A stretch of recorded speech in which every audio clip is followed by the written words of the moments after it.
And we have tried to put just as much passion and energy into the campaign. But we want to keep those original vibes. Your internet besties playing Dungeons & Dragons and bullying our DM. So please join us for a campaign full of epic moments where no one takes themselves too seriously. There appear to be some words being uttered that have me a bit concerned. They're playing for fun.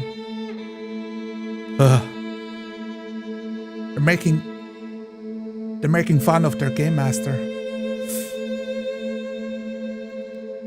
They're enjoying time with the friends.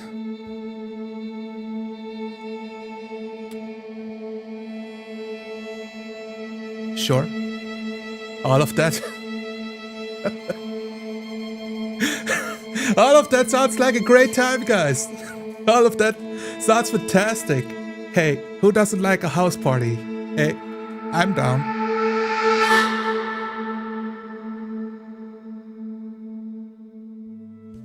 Let's talk about this. We got a new case coming up.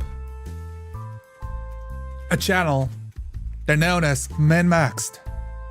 And they made some bold decisions. They had a successful GoFundMe Kickstarter page, $100,000 to play some D&D on the internet. Now, nothing wrong with that. Everyone can do with some charity. If you have a fan base, it's fine to lean on them a little bit. It's all above board as far as I know. They done the paperwork, got the money, filed the reports. All good. Event happening. Now, as far as I know, they are framing this as a couple of friends showing up to play a game together. So, are they really committing crimes against roleplay? We'll find out. The thing is, John Roleplay, right? The manifestation of roleplay himself, it's him, John Roleplay. He has a certain set of standards. And in this city, everywhere I look and check in on how people roleplay, just end up finding his body all over the place. Back alley here, in the district there, in the harbor, sometimes in the grocery store. Stabbed, shot, drowned. Hideous.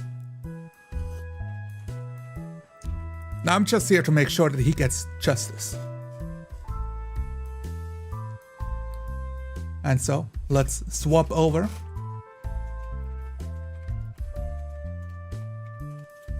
to what we have.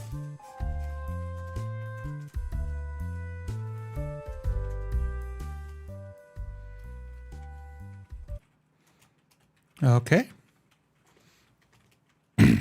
I see I got some old notes still left. Gotta clear them off. Let's get rid of those. And for the beginning, we are going to clue in what this show is about. Are there any questions? Just in case I miss anything.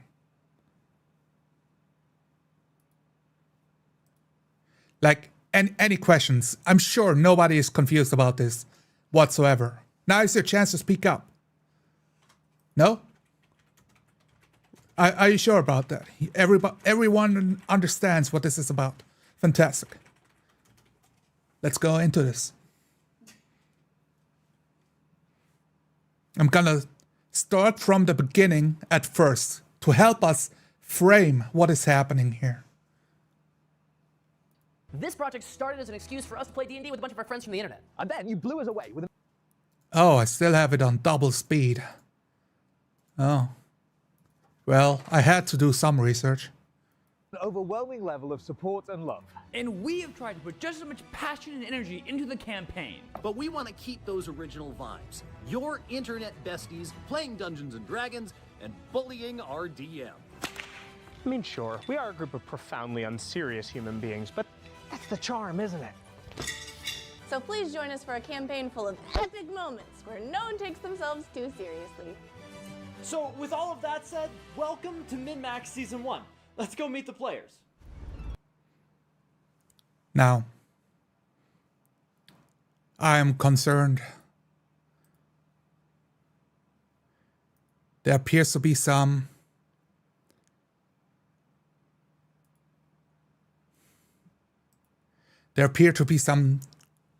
words being uttered that have me a bit concerned. They're playing for fun.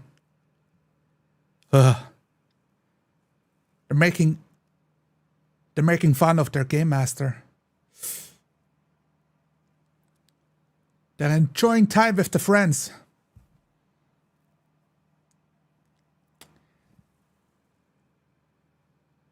Sure. All of that. All of that sounds like a great time, guys. All of that sounds fantastic. Hey, who doesn't like a house party? Hey, I'm down.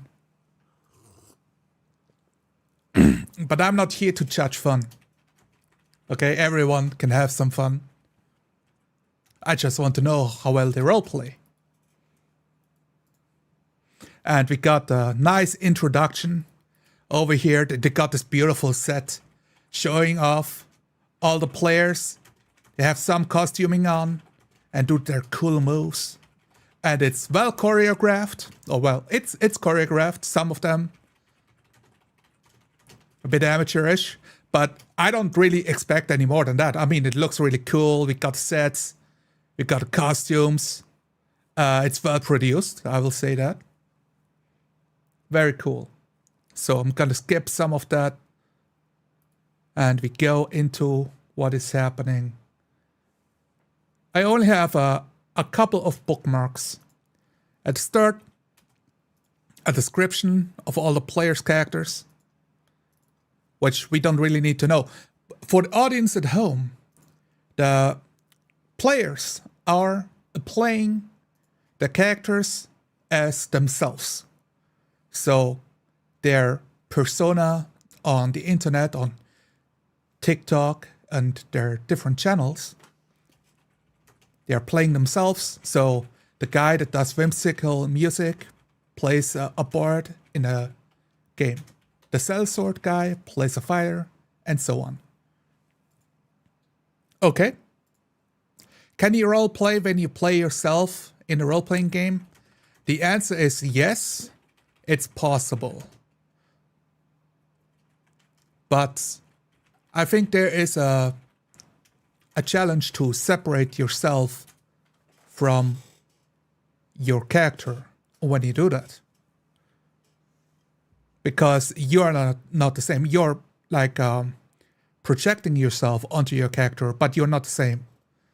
And of course, I don't want to get people confused. Like, if you are your character, now we are leaning into schizophrenia. So I'm not advocating for getting a mental illness. That would be crazy. I mean, wow, like that would be the true power of D&D. But I don't think anyone is having that confused. It's all clear as far as I know. So let's hop in. Tater, I'm just gonna be staring at you the Everybody entire time, look at Tater aggressively. That's okay, Wonderful. I can't read. Our story takes place in the town of Selshire, a modest city of about 3,000 residents, although that number can swell to well over triple that. I see the audio is a bit low. During the Earth Mother's Festival. All right. Selshire is surrounded by stout wooden walls, and beyond them miles of fertile fields of wheat, vast pastures for livestock, and peaceful forests for adventure. Today marks the eve of the first day of the Earth Mother's Festival, a celebration of bounteous harvests blessed by the goddess Chantia. Beyond the city walls glows the fairgrounds, where hundreds of merchants have come to construct a canvas city of tents filled with trinkets, hearty food, and rich beverages. But at this moment, the fair has not yet begun, nor are we at the fairgrounds. Our scene begins at the estate of the Honorable Nestor. Okay, I'm pausing. Now, guests at home.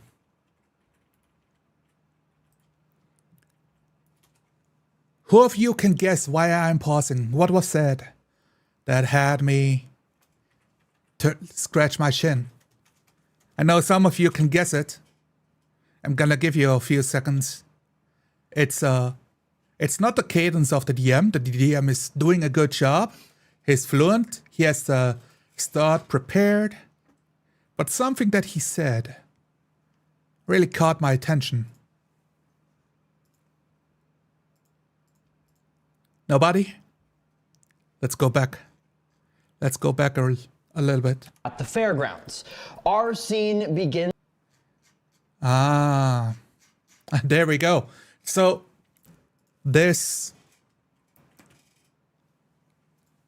we are framing this world like it's a screenplay for a movie studio. Now, here is what I would say. It's not a mistake. I mean, this is clearly a deliberate choice. So it's a stylistic choice. And I don't have anything against style. What I would do, and I mean, this is what this whole channel is about. It's Crimes Against Roleplay. It's talking about role-playing.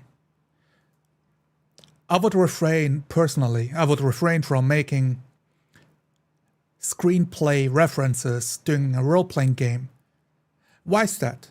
Because if you say our scene begins here, you are talking to your players like they are the audience. And an audience that is there to watch a movie is a passive participant in the hobby. And a passive participant waits for the movie to progress until suddenly the whole movie stops and looks at the player to interact with it. So that's and I'm absolutely sure like nobody thought about this while they're doing the show, but I reckon he uses this language because his whole show is produced for an audience in mind. We have the viewers watching, all the participants here know, hey, we are on the set, we got 3 days, as far as I know, they recorded for 3 days. The fans are looking forward to this, so there is an audience in mind.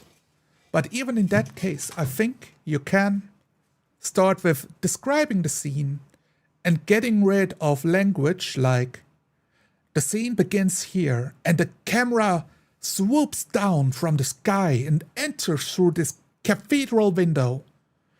Instead of that, I recommend you describe the scene from just describing the scene and let the players' characters decide where in that scene their character is placed and interact with the world. For the reason that instead of a passive audience that watches a movie, you want an active player that interacts with your world.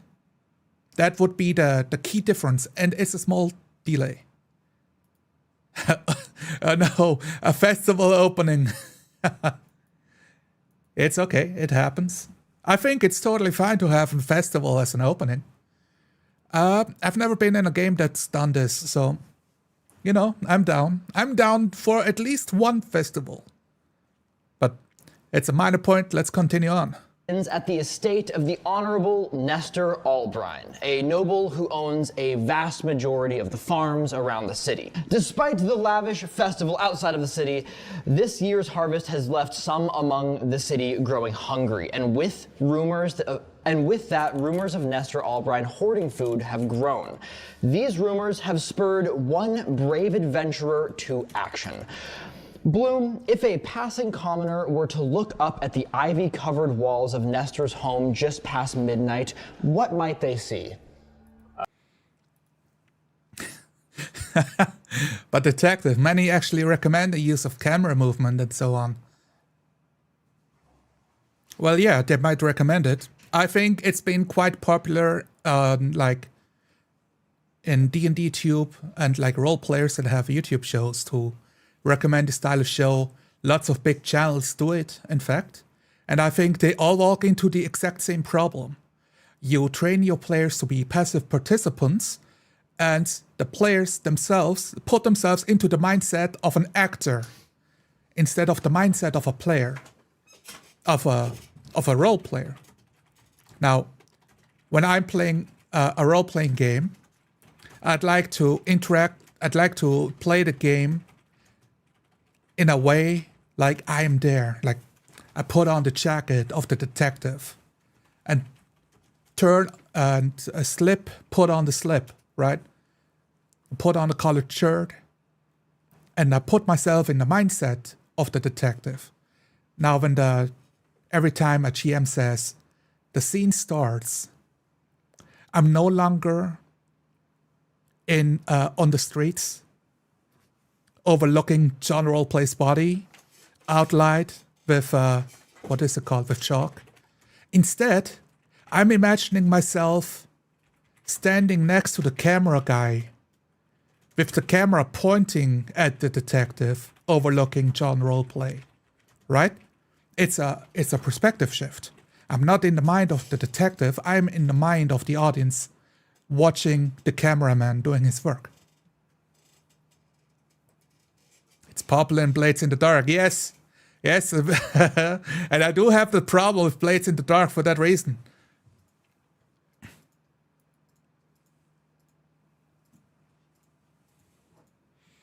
All right. Hopefully. And of course, the DM, and I like this. Let's go back to what Matteo's saying. Bloom, if a passing commoner were to look up at the ivy-covered walls of Nestor's home just past midnight, what might they see? Okay, the DM asks Bloom a question. Now, there's a trick here. I wanted to complement this because the Game Master, or the Dungeon Master in this case, is talking to the player's character, Bloom. But as far as I know, all of their character names is also their handle for what they call themselves on the shows. So it doesn't count. The Game Master is asking the player a question what a commoner would see.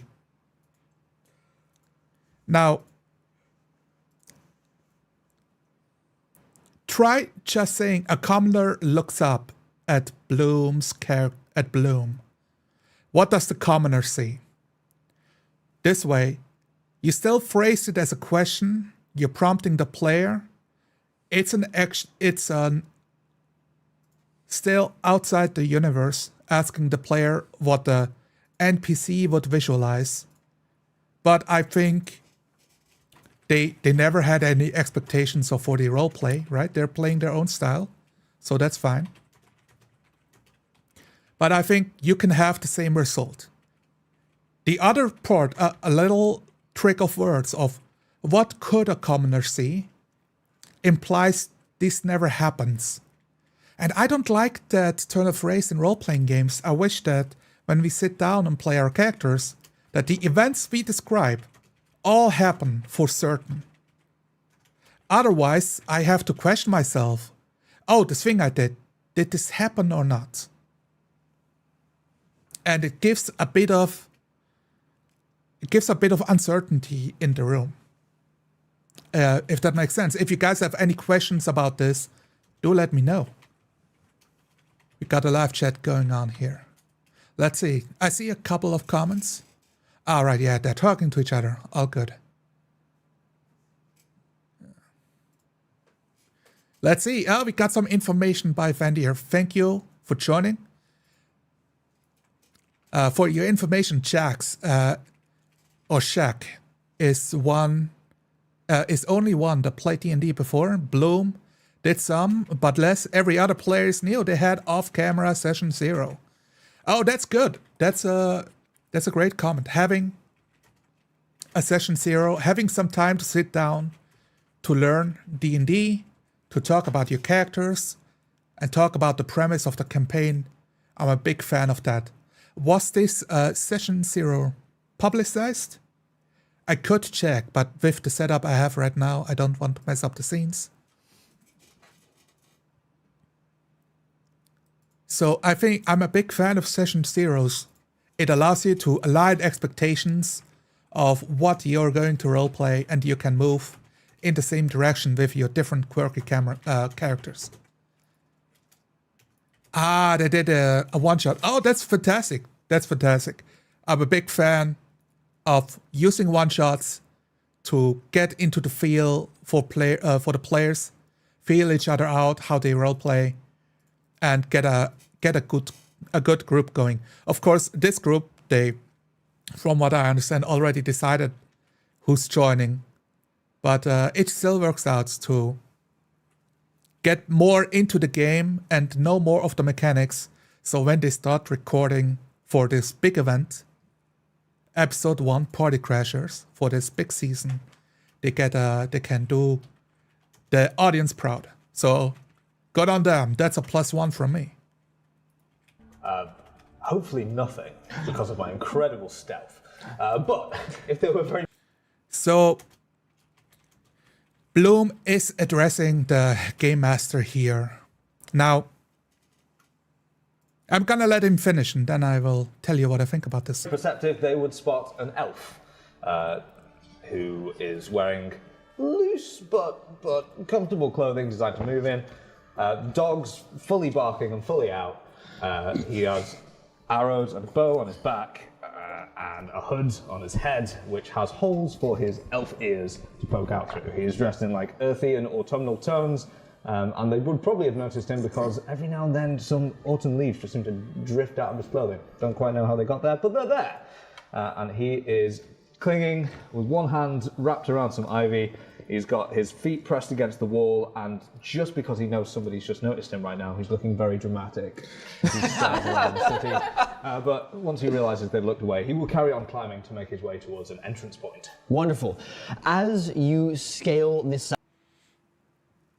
All right, audience, have you spotted what I might have a tiny little problem with here? I think, let's talk about the length of this scene. It was quite short. It was about a minute. That's good. That's fantastic for a description of who your character is, what he is doing.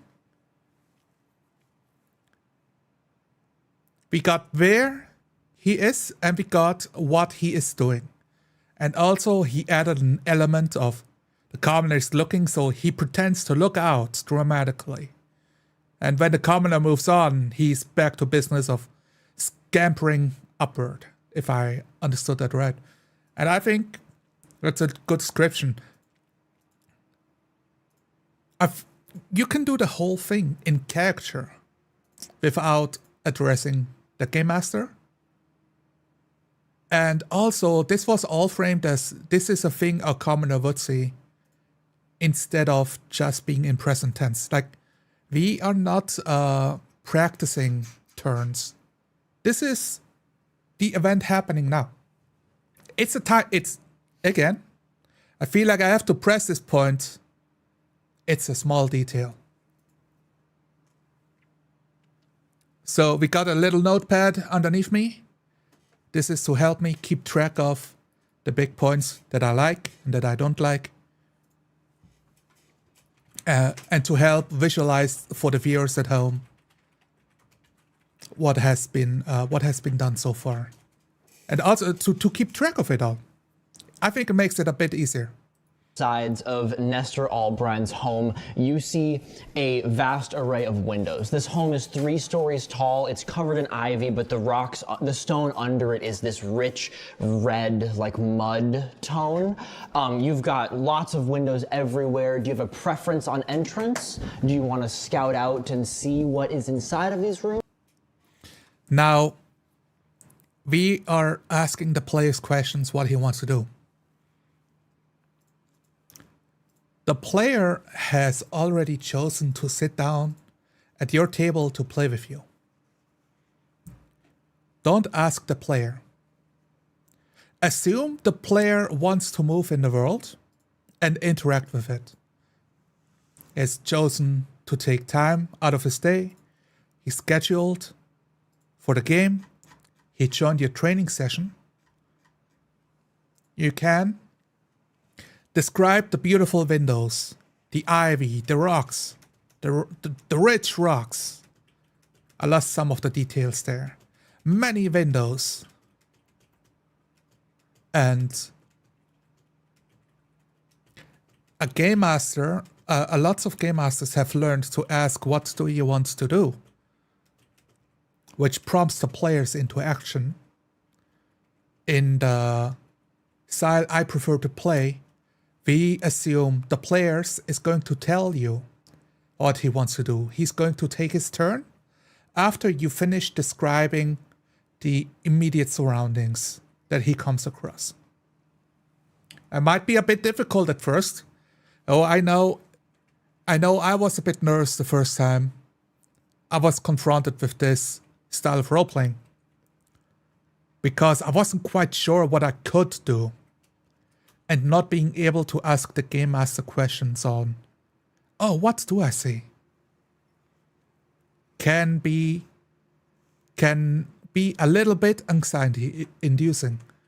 But if Bloom, after this description here, is unsure what he could do, he can say where his character is, what he does, and speaking in character. In this case, I look around for an entrance, a way to sneak in, unseen. There we go. Now the Matteo, the DM, can fill in the details. Or just go for it. Yeah, given that I'm spending a bit of time climbing, we will have a look through and try and find. First things first, I don't want to go through a window that's got somebody in it. That's Jack's job. So I'm looking for somewhere that's going to be hopefully quiet, unoccupied, no lights. Terrific. Yeah.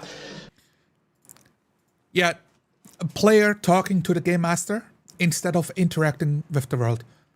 That's what I mean with frame of reference. The players here, they're sitting at the table with their character sheets ready, talking to the game master. I wish players to stay in the mindset of their characters, of being the ranger. So the way you can frame this is a look for an opening, a building to enter with the lights out and no man or woman inside the room, to sneak my way inside. And that is describing what his character is doing and his thought process behind it. You still give that information over, so the game master is not confused, the players are not confused, but it's just a little bit more immersive. First check of the campaign, would you like to make me a perception check? I absolutely would. I've got my big die, inside of which are my smaller dice, so I could roll while I roll. Do you have smaller dice inside the dice? Well, but no. smaller die. Come on, man. I can't roll while I roll. Disappointed. We're working on it. Next year. Yeah, next time. Okay. Or maybe I need. I said I'm not going to be mean on min-maxed.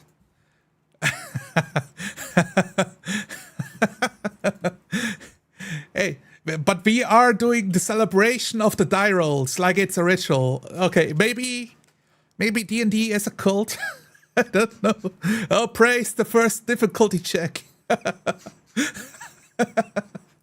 Bigger die to fit lots of these in. Who knows? But anyway, perception check, yes? Yes. Awesome. Whoop.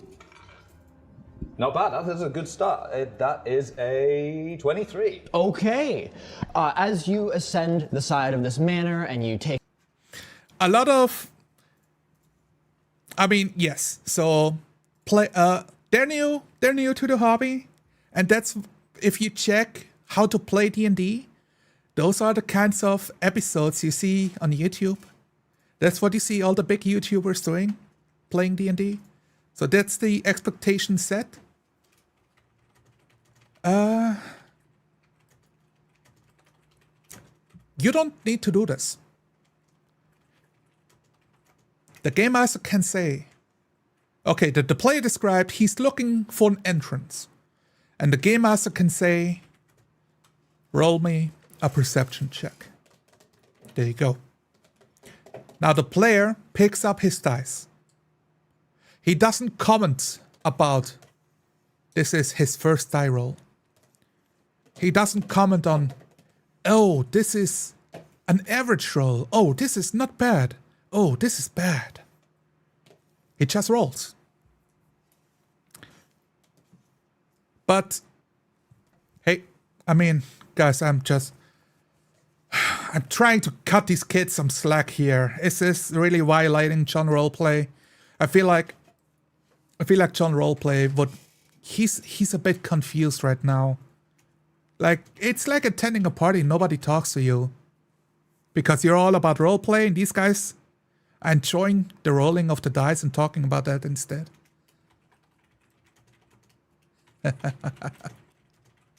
You're not intending to spam the chat. Hey, absolutely, don't worry about it. You are welcome to say as much or as little as you wish in this chat. I'm super thrilled to have new members showing up.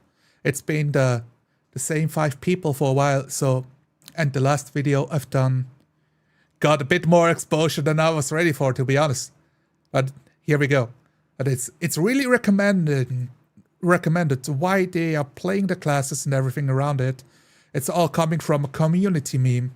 Jack was forced to be a bard. Yeah, I did see that one. Yeah, they did a video about preps and why. Yeah, absolutely fantastic. Absolutely fantastic. And I'm glad that the community is on board. I'm glad that the players is on board. Do you know the meme with the man and the woman on a bed that look at the camera and they say, I consent. And she says, I consent. And there's me right next to them in my detective outfit. And I say, I did not consent.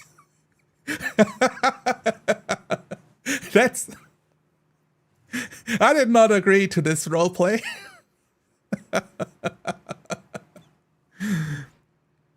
We're just finding out, and I'm not writing those down on the list because the list is for big things, not for the small things. Take stock of what is in all of the different rooms. The first floor seems to be like general living room area, very generic, nice fancy rugs, torches burning. You don't see anyone down there. The second floor, there is a lot. You see a little library, a little dining hall, things like that. And several of the windows on the second floor are currently covered with curtains. So you can't see into those. And in the third floor, there is only one window. The roof of this manor peaks up into one big point, so there's only that one central window. And in that, it seems like just general attic area. It's dusty, you see lots of storage boxes and things like that.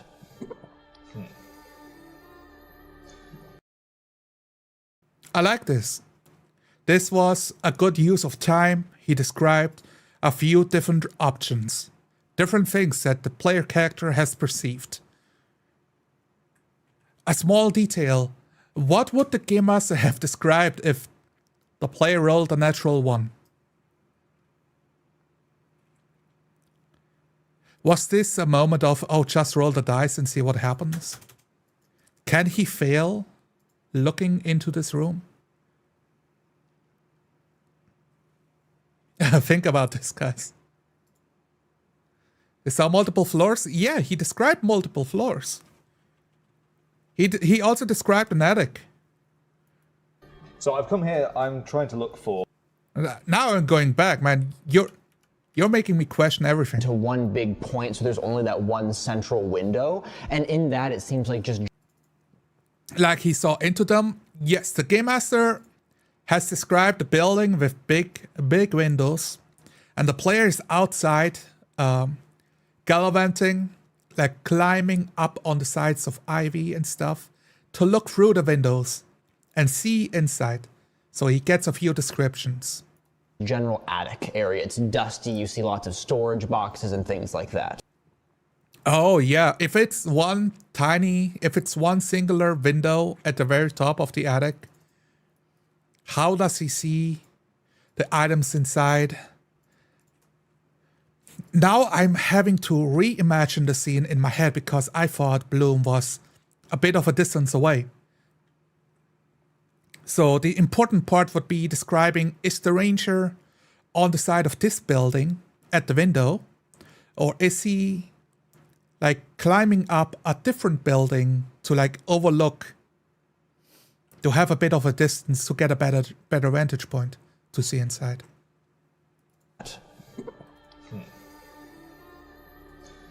So I've come here, I'm trying to look for food that's being hoarded, basically. Yes. So I can redistribute. So, logically, I would assume that most people, if they're hoarding loads of food, probably aren't going to do it. Despite the attic being storage, they're probably not going to lug it all the way up several flights of stairs. And if that looks mostly empty, that's potentially a good escape point if things go tits up. So this is an absolute classic that happens in role-playing games all the time. The player describes to everyone else at the table what his thought process is. Instead, try out limiting yourself, and this is a challenge, right? It doesn't come natural for everybody, but try to only say the things that your character would say. For this scene, a thing that I might do myself is I mull over my options and consider, well, they might be hoarding all the food in the attic. There we go. And end of scene. It's a way to give over the information to the other players, to the game master, but I'm staying in character instead of getting out of character for this moment. Which they would never. No, never. It's certainly never happened before, and it won't happen today. So I'm going to start at one of the emptier rooms on the lower level and try and work my way up. Okay, perfect. On the first floor? Yeah, first floor. Excellent. Okay, Bloom saying he's working his way up to the first floor. The DM asked a clarifying question. He wasn't sure. I think this is completely fine. Hey, he needs to know for sure. Okay. You select the... What do you mean you select? It's not a video game. It's not a movie, and it's also not a video game. Let's get rid of that. I got screenplay narration all on there already. So I'm not sure if I should write down about this talking to the game master, but I think this is gonna be a big thing that's gonna be throughout this whole game. For now, I'm looking at the clock a little bit. Let's move on if you can see another player talking. Of all of Nestor's family, going down the lineage. But before you are able to take too much stock of this situation, you hear a loud crash as the door to your left swings open and 3 people enter the room arguing over where a special sword might be in this manor. Guy. Oh, that's a really good description. I like this. Oh, I like this a lot. Yes, absolutely. Have 3 people barge in and talk about the location of the sword. Beautiful. The sword is here somewhere, and I want it. Okay, I understand, but tell me again, who ordered this job? You didn't ever explain who's paying us. You should be quiet. I've been... guy. Fine. Who's... Okay, fine. What does this sword look like? I don't know.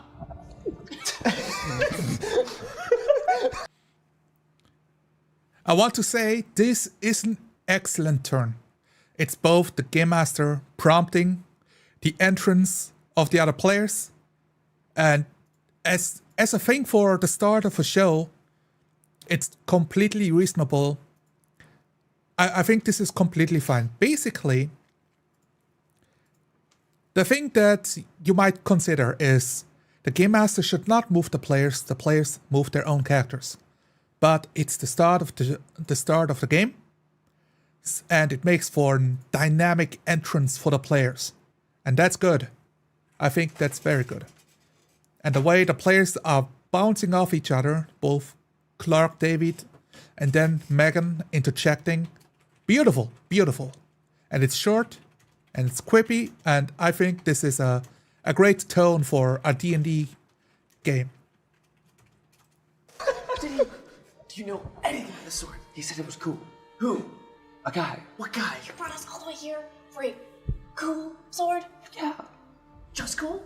I mean, Is it magic? Okay, well, he's like, it's like a cool sword, you know? Like, it wasn't like it's a cool sword. Like, This is what. Okay, listen. I know you said it was a good idea to let everybody pick a job for team building, but this is why. Take it back. Okay. Do you have any other hints? It's A detail here, right? They started shouting, then they went to whispering, and so all the players are whispering now. I think that's cool. It's fantastic for a live table. For a recording, it can be a bit difficult, and also if you're playing in a larger room or at a convention space where there are other people around, it might also be difficult. So for a practical reasons, I could recommend instead of whispering, you describe what your character is doing. He looks around roguishly and continues to whisper, don't be so loud. You describe yourself whispering, but you keep your normal level of the voice intact. But you can use some intonations on how you talk, right? Like that's what they're also doing, but without lowering how loud you speak for the benefits of the microphone. Depending on the setup, it can be a bit dicey. So, but that's a point where I feel sympathy. As somebody who also records his role-playing games, it's certainly a tricky thing to keep track of. in this house. I'm gonna make a perception check. As they enter and are bickering amongst themselves. Also, a small thing. I'm gonna make a perception check. Can be. I look around the room, see if I spot the sword. And that is the exact same thing. One is out of character, the other is in character. Right? We are all giggling about this, so hey, this is the table conventions they're playing in. Completely fine. If you wish to get roleplay a little bit more immersive, now I definitely feel like I'm repeating myself. So if you have any questions why I make these advice, those pointers, do let me know. If one of them is confusing to you, let me know why. Let me know which one and I will clarify. Do you want to hide? Yeah, so this being a big fancy living room, Yes. my first guess is, are there any long curtains? Because I've just come in through a window. Yes, all of the curtains have like ceiling to floor big royal drapes. You could just... Okay. Player asking, are there long curtains? Can be, I look for long curtains and if the windows are covered. Same thing, in character, out of character. Right? Just like wrap up in those. Yeah, duck behind that. Perfect. If you want to make me a stealth check, and if we are making perception checks, roll whatever you would like. It's not good. I'm very mad at Clark, and I'm just not very perceptive. I got an 18. He knows how to find swords. He's got vibe check vibes. Sniffs them out. Just can't take my eyes off. 2. Okay, perfect. With your modifier, what is that? Is it a 2? No. Perception. Down a little further Yes, down. further down. +5. 7. Oh, okay.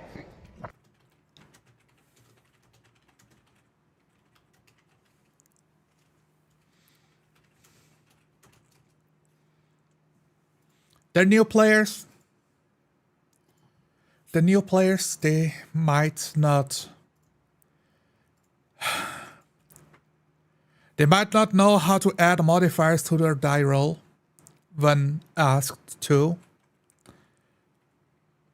Which is, I hope this is an episode 1 thing that will work itself out as they get more practice and play more. Right? And we got the session 0. I was hoping the session 0 solved those kinds of technical problems and keeping track of mechanics and how they work. Some systems are more difficult than others, which means you might need multiple sessions, but D&D is not one of them. It's both for casuals, but also a bit complicated. So it's like on the line. It's less complicated than older role-playing games, that's for sure. But yeah. Megan, you add modifiers to your skill rolls when the game master asks for them, so he calls for a perception check that is based on your wisdom modifier plus your proficiency bonus. And as a warlock, I don't think there is anything else to consider, but maybe you will have a class feature that modifies how some rules work. So to be absolutely clear, it's a responsibility to the players to understand their character and their class and what abilities they have and how they function. If there are any questions, and this is a thing that I do at my tables, you can absolutely ask me before the games and after the games. Absolutely no problem. If there's anything you need to know before the game and after the game, I got rule books. I can help you source the PDF. I got almost all of them available. Like the 5e ones, I got a bookshelf. It's still in there, even though I don't use them, but they're still here. I can help out. But during the game, we just roll the dice, and if you end up forgetting to add the die modifier, I just believe the number you say out loud, right? So if you say 12, but you forgot to add the modifier, I will let's just go with the 12 and continue on with the game, so we can move on with what's happening in this world. Jack is babysitting a lit. Yes, I see that. And I do think it's incredibly sweet. Hey, help each other out as players. Absolutely. I'm okay with, like, it's a crime against roleplay, right? It's not a crime against the table. It's not a crime against friendships. It's about, like, the parts of the roleplay that should be assumed so that we can have an immersive session and great fun. What was your stealth check? I got a 17. Okay, so. And yes, I do agree. It comes from a good heart, which is, hey, I cannot be too mad. This is, so far, from what I can see, very, very likable people. Just like, you know, it's those little things. Clark, as you are looking around trying to excuse yourself for picking this job to find your cool sword and explain yourself to your companions, you do... Okay, Game Master, you don't have to tell your players what they are doing. They know. They told you. Clark, as you look for the sword. Done. Then you describe what's there. Or Clark, in front, in this room, and you describe the room. All of this beforehand, not needed. Out of character, off the table. We are not in the world. I'm trying to be inside my character. You see, there is a little directory by the door that you came in through as you turn around and you look at it, and it does say cool sword up in the attic. Very fortunate. I told you, cool sword! As you are also looking around and taking stock of where you... Now, that I liked. That was his Clark being in character. That was good. All the people laughing at the table, out of character. Does that mean we don't allow for fun? Yeah, we do allow for fun, but we are trying to stay in the world. So I'm trying to hold back the laughter that I feel as a player to myself. And that becomes almost part of the game of being funny in character, being funny in the world, but not letting it get to me. Like getting a rise out of the other players, but keeping it oppressed and locked down. It's almost a little mini game on top of it. You might go next. You, and only you, notice a little pair of unshoed elven feet below one of the curtains in the room. Little pale elven dogs, if you will. We're free? I thought they were autumnal dogs. You have spotted Blumenek hiding. The other two of you are not. None the wiser. Clark. I'm too mad. Yeah. I freeze. I look where Clark's looking. Do I? Guys, the cool sword's in the attic. Also, there's feet behind the curtain. I think we ignore it and go for the sword, though. Is feet behind the curtain? See, I do like this. It's the DM knows it's funny, but he's holding it back because the scene is on the other players. I think this is good etiquette. Yes, I will put this like under the category of etiquettes for sure. Code word for something? No. Feet. Don't ignore feet. The sword. It's in the attic. Let's go. All right, I think it's time to move on. I was hoping to see some of Shaq and Bensai, so I want to have more players involved. See through, and you can look through the lock of the door because I know that. Through the lock of the Yes, door. obviously. As you look through the lock of the door, you kneel down, you look out into the city streets. I assume seeing through the lock of a door is like an inside joke about how locks work or don't work in real life. That is being used to argue at role-playing game tables. Which, it's an inside joke for this table. If it happened on my table, it would irk me a little bit. I'm just looking through the lock and see if I can spot something on the other side. And either I can or cannot. And I leave that completely up to the Game Master's discretion. I trust him that he roleplays to the best of his ability and like represents the world to the best of his ability. But it's his world, so if I can't see through the lock, no problem with me. Ben, say what might she see? There is a fairly tall figure, sort of lithe of form, dressed in what looks like martial arts attire. You see a couple. Okay, martial arts attire. Yeah, it's fine. I like good descriptions, but we can use shorthands to help us imagine. So if somebody says martial arts attire, I just immediately imagine, like a karate-gi, that style of outfit. Or maybe like a Tibetan monk. Of like a sash. Bands of rope across legs and chest and hips. And then you do see a couple of sort of weights hanging. They have the benefit of the artwork of their characters, so we get to see his character as well. Always useful to have artwork handy, especially for your own character. So, fantastic. I do also have artwork of my own character in the Pathfinder game I'm playing in, and it's immensely helpful to immediately visualize what people are looking at when they talk to my dwarf monk, Telash Stonesplitter. Brown-skinned, purple-haired mohawk individual is standing there, hands folded in front of him, politely, just sort of waiting and sort of toiling in the front of the door. Hello? Right, got a question here. Welcome, kid. What's the channel this video is from? I joined late. Yeah, absolutely, no worries. So I got a link in the description to MinMaxed and this particular video.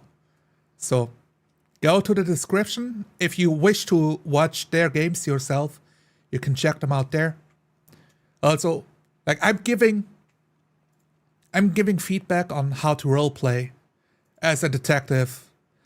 I'm looking at crimes against roleplay here. So obviously I'm being harsh or more harsh than usual.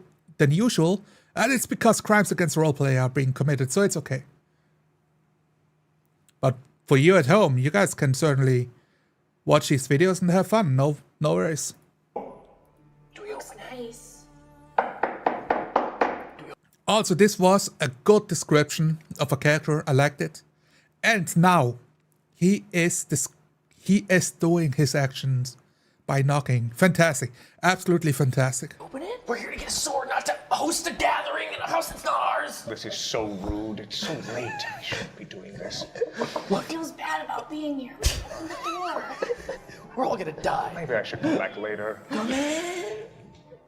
Sorry? Come in.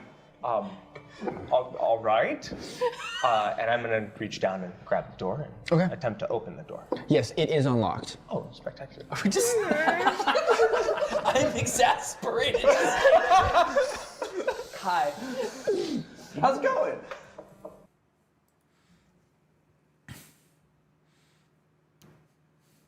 Guys, you're not allowed to have fun, okay? Like, what can I say? Keep it together, guys. This is a show. This is serious business. This is role play. This is... Oh, it's funny. But, okay, so... Is this a problem? Look, every time you crack up at a joke, it means the role play stops. It just stops. Like, the roleplay stops. It's classic. Yes, absolutely. The classic D&D doorism. I attempt to open the door. The door opens up. Yeah, absolutely. But they did not spend 20 minutes on the door like other games. No problem. I do sense that there might be a couple of different feelings about me opening this door between the three of you. Are you Nestor? By chance, any of you? It doesn't say if you're Nestor on the character sheet. That's not what I'm looking Nestor. No, we're just visiting.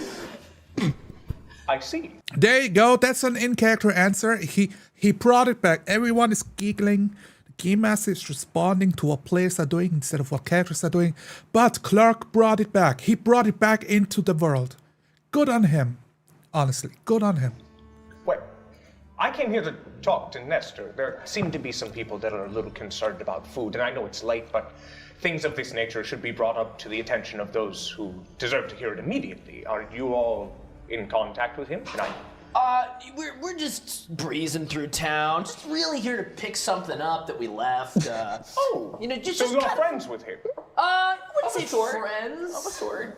Acquaintances. May I make an insight check? I think that that's a very reasonable choice. Sure, awesome. Do you want passive insight or the check itself? Roll the check. Am I doing? Is this deception or persuasion? I right think now? that this might be deception because you've never met Nestor Albright in your life. Straight alive. Well, some Do of I it have was to make true. some kind of check to like continue to I got hold on a to nat. vines? How do you guys feel about rolling insight checks and deception checks towards each other as players' characters?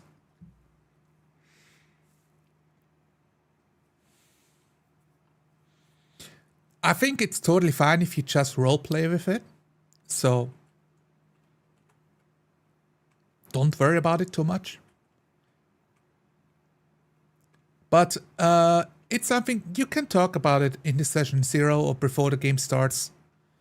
If you want to do that kind of thing, or if you're just going to roleplay and make assumptions in character. I think both ways of doing this is fine. The important part is that like the players agree on doing it the same way so they don't get confused later on. We don't want a player to say, you know, his character says, you're lying. And the other character says, no, wait, hold on. But they rolled a really high deception check though, so you have to... So no matter how bullshit my argument was, you have to believe me. Those moments in role-playing games, they can be jarring, they can be not fun, they can be a bit annoying. So it's good if you're at least on the same page with the other players. 20. Let's go. That's 20. Against my 18. Wow. Guys, we rolled a nat 20. Stop. Hold the presses. This never happened in role-playing games before. It's the first natural 20 ever in the universe of role-playing games. We have achieved Nirvana. I cannot, like, this is the most fun moment in my entire life.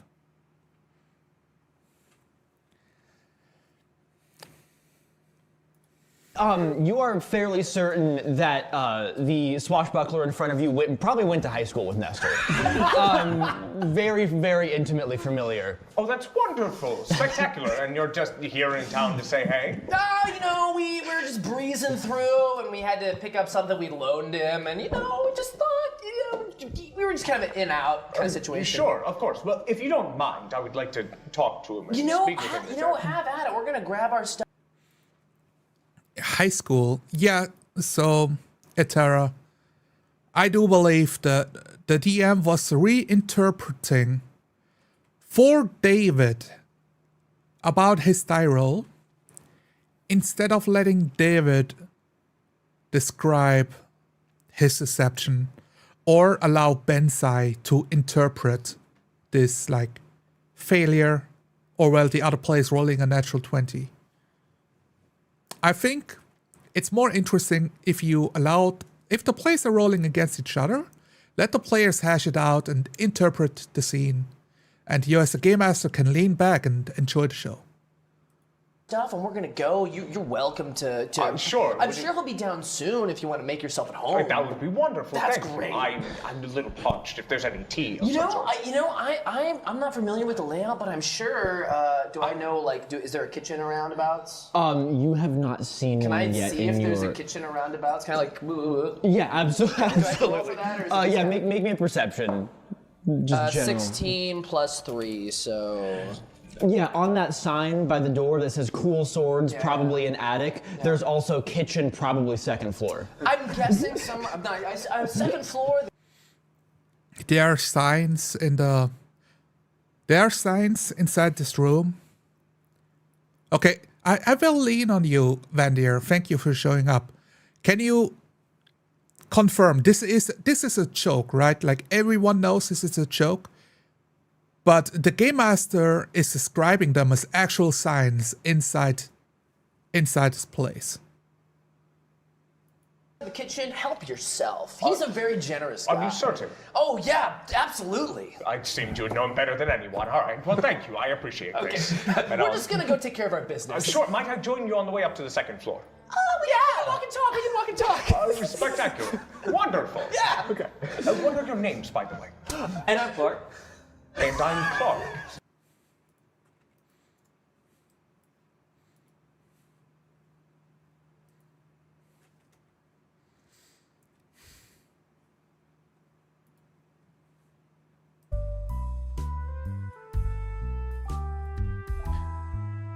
I need to recover from this a little bit.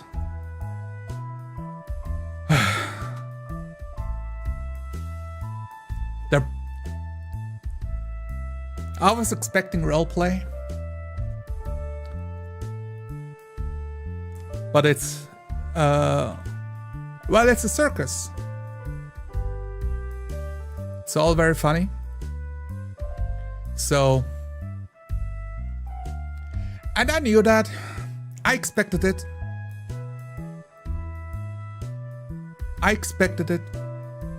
But now that I see it, it just hurts.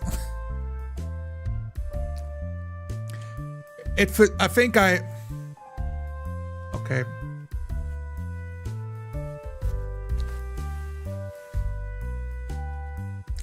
I cannot wear a cravat for this one.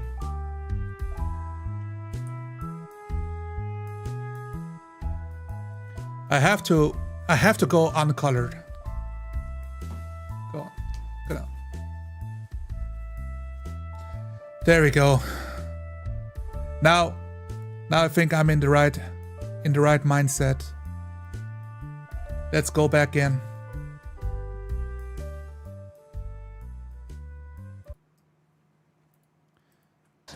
Oh, Clark, sorry. Clark. Yeah. I am also Clark, but my name is Clark. Hand comes out to shake yours. It's too late. Firmly grasp it and I get a vigorous shake. Oh my! Like, Exuberant, aren't we? Spectacular, and I'm David. hi, David. You seem in pain. No. This is just my natural. He's always in pain. Tight, I see. Yes. And Megan, nice to meet you. Megan, nice to meet you. Is a wonderful name. Where does it hail from? He seems nice. Oh, just make. I'm sorry. I'm a little dense sometimes. Nice to meet you all. I'm Bensai. Oh, that's a great name. Thank you. It's one that many people get wrong. I'm sure we will too. Anyway, I'm so sorry. Yes, please continue. We mosey up the stairs. Yes. This is a small thing that I think a lot of us can relate to. To go back to a bit more of a serious... Hold on. Yeah, good enough. Okay, to be a bit more serious, guys, okay? Like I'm being a bit more serious here. You remember those times when you sit down at a role-playing table and you're playing for 20, 25, maybe 30 minutes, this group, like it's 22 minutes in. I know there's been a couple of cuts, but you know, it's fine. We are not keeping count of the exact numbers. You've been playing for half an hour and you're still doing character introductions to each other. It happens at many tables, it happens in many games. The things to do is you can start with the action. Or you can cut to the chase, so to say. Keep the scenes moving. Since it's a campaign, I assume, you know, this is the one time everyone introduces each other, all 6 players, individually, to each other. And after episode 1, this is not going to happen again. So since it's a campaign, I think it's you got a bit more freedom. When I've ran a D&D game last year, Delicious Drags, we started the play with the assumption that all player characters know each other already. So we were able to skip the entire let's all shake hands and say hello introduction and start off as a war band that has some sort of connections to each other already. And I think beautifully so, Clark, David, and Clark, David, and Megan all knew each other already, which is great. Bensai getting to know the group and Bloom. It's fine. I think those dynamics work. But when role-playing, those are not really the moments that I show up for to sit down at the table, you know? I'm looking for epic adventures or the big heist. I think this is playing out like a heist movie kind of thing. So let's focus on those elements. Okay, cravat can go off again. Go away, Slip. yes, Edra, you were in that game. It's true. All available on my YouTube channel. I mean, I'm at work. I cannot advertise for my other stuff. Nestor Albrine's manor has like this super fancy central spiral staircase all the way up. It's got handrails so that you are very safe going up. Very safe. Is there anything you would like to do before they depart? Yes. I could be wrong about this, but it feels like a tiny detail. We are over 20 minutes in, and Shaq didn't have his turn yet. Shaq is not here. We don't know where he is or what he does. He's not responding to anything. Give the man a seat at the table, please. Even if everyone is separate or separated, you can stop what the group is doing and focus on what Shaq is doing. Make it a habit that the other players are not waiting for longer than 5 minutes, at most. But it's also a big table, so big tables exacerbate this issue. You gotta find a balance that works for your table. But looking at this from the outside in, if I am in Jack's shoes, I would be, well, I would say he's certainly a patient man, more patient than me. These people aren't being very quiet. That is very correct. Yeah, no, so from the outside, what I want to kind of do is lean away from the wall. All right, so let's see. Vandier, so this might be planned since he's the most familiar with tabletop role-playing games. He will go last. I think it's okay to let the most veteran player go last. I don't think it makes that much of a difference whether he goes first or last. It shouldn't take 20 minutes. Would be the bigger points I wish to focus on. Everyone shows up to play. You should give your players equal shares of time on how much they get to roleplay at the table. And, you know, one group might have a cool dynamic going on and talking back and forth. And then it's for you as a player that does that to be mindful of the other players and try to find a good beat, a good moment to stop your antics and allow the other player to have his turn, right? Even if the other player is not in that exact room, he can be at a different place. That is okay. So this is definitely, absolutely table etiquette. Right, hold that thought. I'm mostly pro onto this whole thing, but this topic is a pain with me. But not about Jack. Okay. Gotcha, yeah, no worries. And see whether, like, I can see any lights coming. Actually, since you're saying you don't want to spoil, I won't have the time to watch it all. So if you have a cool scene that we should look at in this 2-hour role-playing session, do let me know. If you have a timestamp, type it into chat, which hour, which minute is worthwhile to look at. Coming on in any of the windows, a sign that like somebody's heard something and that they're being rumbled. Also, that being said, I will skip forward a little bit again to see if we can get Jack going. Silrian Albright. Okay, Albrin. Okay, no, he is interacting with Jack, so. And obviously charisma. Do you have do you have some sort of disease resistance? Yeah, I've got all the spells that count for that. Cool. Sure, spectacular. Jacques, you have just concluded an enjoyable night with Nestor Albrand's daughter, Silrian. Can you spell that for me? See? Absolutely no worries. Like, if you wish to spoil something, I'm not too worried about getting the rug pulled from under me. I've seen many role-playing games. They all have their moments, but it's fine. We are here to review the roleplay, not to enjoy the story. If you don't want to have it spoiled, the people that are watching this, the link is in the description. You're welcome to watch their games first, if you wish. But I'm happy if you stick around. L-R-E-N, Silrian. Silrian Albright. Okay, Albrin. Yes. Okay. It was, you know what? Let's see how enjoyable of a night it was. Oh, you want me to roll? Wow. I would, just for your own ego. What is this? Is this a performance check? I will give that to you. Yeah, I'm gonna call it. Okay. Your whip does give you advantage if you are singing a pop song on performance checks.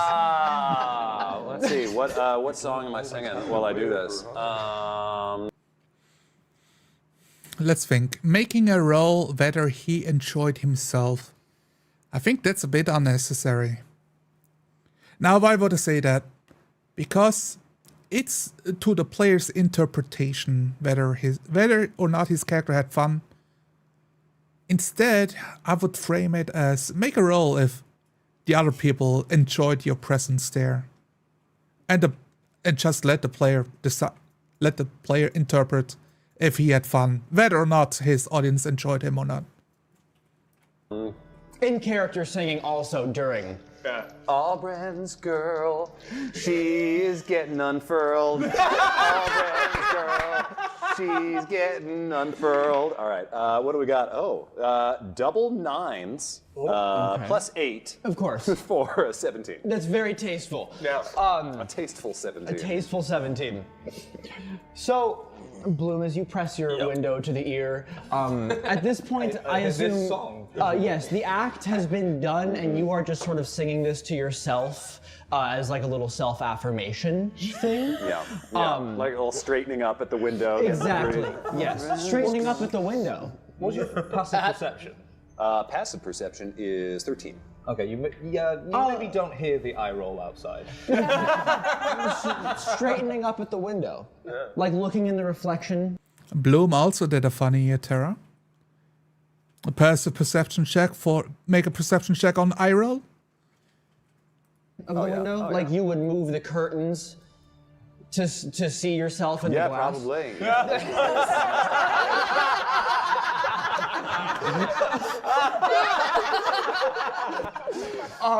You find yourself more handsome than usual. Yes. No, I think there's a smudge right there. So yes, Jacques, as you go to the window and you're singing to yourself and you move the curtains to the best view you could have out of the manor would be a view of yourself, of course. You're looking very elfy. Your reflection looks odd.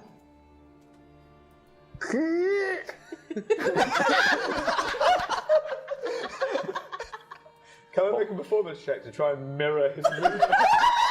I would love nothing more than that. Are you holding on with like the grippers now, hands out? Apparently. Grippers and cheeks. I feel like my passive insight is 15, so I feel like that's the DC here. Okay, yes, passive insight on...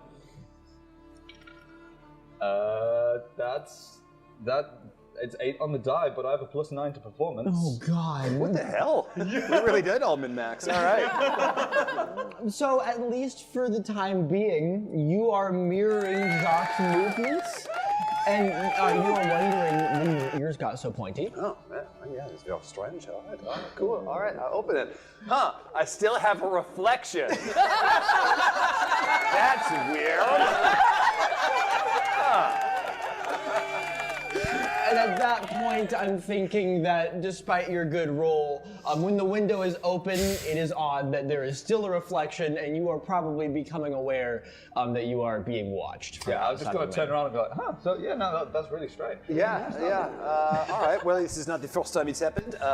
Monsieur, bonjour, how are you?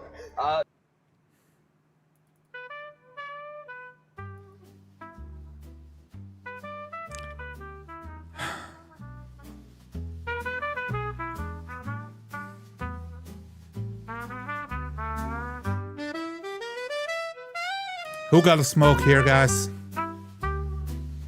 I need one. It's a bit...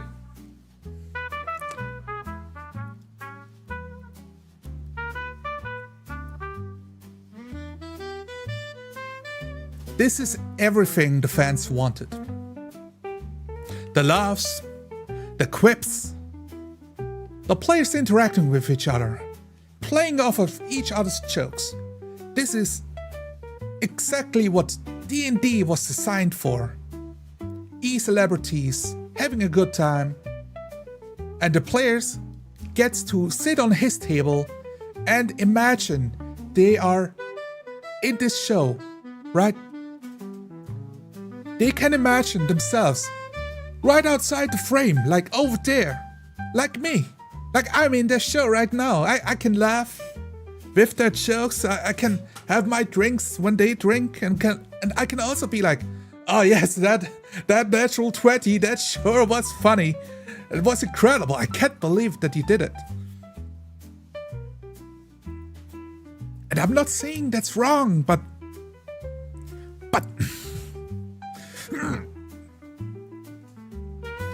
it's not roleplay. It's everything around roleplay. It's the beers and pretzels. It's the social gathering. It's the, hey, let's hang out and do something together. Friday nights for 12 hours. It's deeply, deeply unserious. Which is the thing that I will write down.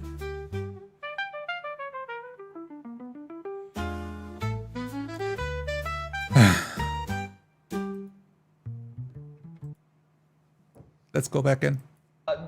Yeah, I'm well thanks. Sorry, I'm a huge fan. Yeah, really. What is my favorite thing? What is your favorite thing that I do? You're singing, of course. Yeah, what's your favorite song of mine that I sing? Well, there was something about unfurling. I got nothing.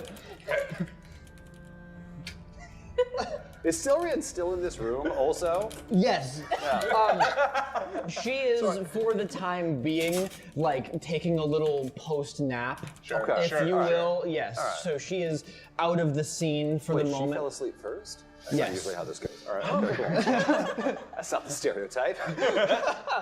But yes, she is there.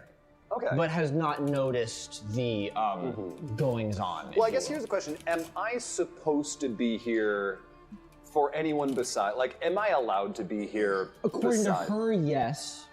According to the Honorable Nestor Albrine, potentially not. Okay, do I know that he doesn't want me there? You have not. GM, can I ask you 5 different questions that I would or would not know about this situation?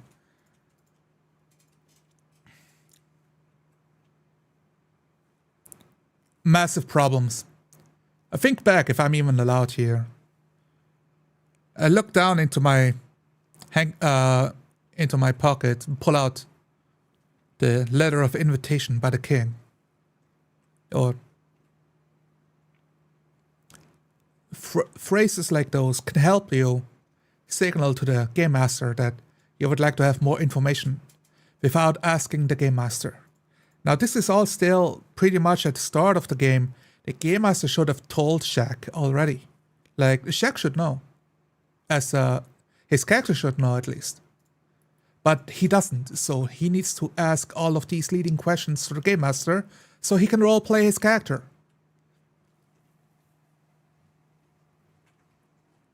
If you don't know, roleplay you don't know, or assume something, and allow yourself to be wrong, or for the game master to correct you. But the game master might just roll with whatever you say, which I think is good etiquette. Okay, I'm gonna look at chat. Is chat saying something? Yes, that was a laugh track. This is worse or better for the community. This whole thing is inside jokes for D&D. By the Vox Populi, Vox DI. It is what peeps wanted, to be fair. I'm not sure. It's like what the population wants? Yeah, for sure. I don't speak Latin. But yeah, that's... it's certainly a tone. But what I will say, right? To be fair, this is the thing we watched at the start of this episode. That is what they promised. And people did pay money for it. So if fans wanted a more serious show, the fans can decide, hey,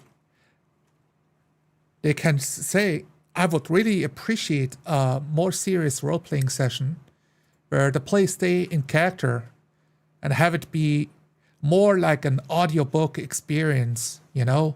Like an audiobook, you have the scenes being painted by the game master, and the players are not talking to each other or asking for questions. The players are role-playing their characters, climbing up the roofs or arguing about a topic in character. But the book never stops to address the audience that is reading them. That would be like the big difference. But the fans get what the fans want, which I think is fair. But I'm not a... I guess that officially makes me not a fan. Not confirmed or denied with him. Okay. All right. Did I come in the front door? I guess is the question. Don't ask him. No. Great. Awesome. All right. All right. I mean, honestly. I'm very lost what even those questions are right now. All right, so.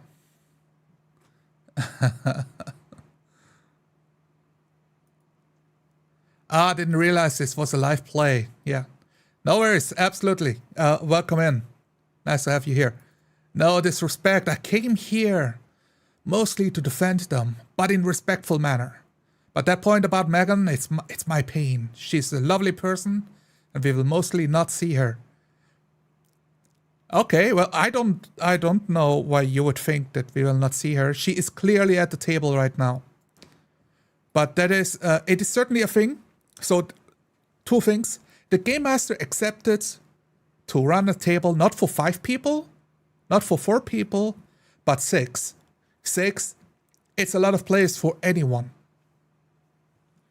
So, I think this belongs in the notebook. Let's add it. Too many players. I think now it's official. We have too many players at this table. And the reason is exactly this, that some players don't get enough chance to roleplay and stand out. Because it's too crowded. I'm not playing the Game Master directly. I think it's his responsibility, but it's a shared responsibility at the table with all the players.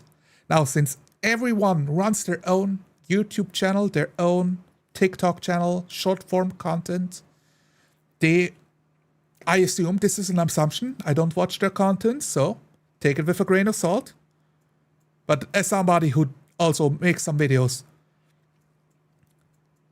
their work is all about them, and the focus is what they bring forward. So now working in a big group suddenly, you have to be a lot more considerate and look for those small signs of, oh wait, Megan hasn't said much recently.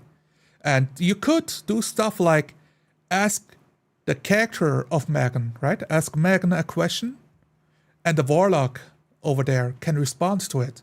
And that is a way you could integrate her back into the table a bit more to give her more opportunities to talk and interact. Another solution, and this one is really, sometimes it feels unnatural, but it is something, you got sugar and you got the cane. The cane solution to this is the Game Master being more authoritative, bringing more authority onto the table and saying, Bloom, it's your turn. And Bloom describes his action. And then you say, Clark. Okay, David. Okay, Megan. Okay, Shaq. Okay, Bensai. Good. Everyone had a turn. Everyone says where they are, what they do, and what they're saying. And the players can have a small interaction back and forth. Right? 10, 15 seconds back and forth. And then stop. And after everyone had a turn, you move on the world forward and describe what's happening in the world. And because it's a big table, it's going to take a lot longer to get the world moving. But it is a solution to give all the players the shared amounts of time at the table, so they don't feel left out, and they don't feel like left behind, because the boys, they want to charge forward and do the thing, and maybe the girl in this group, or it could also just be somebody who is a bit more shy, man who is more shy or something, or more introvert. They feel they don't have that confidence to speak up when maybe it would be good for them to speak up every once in a while.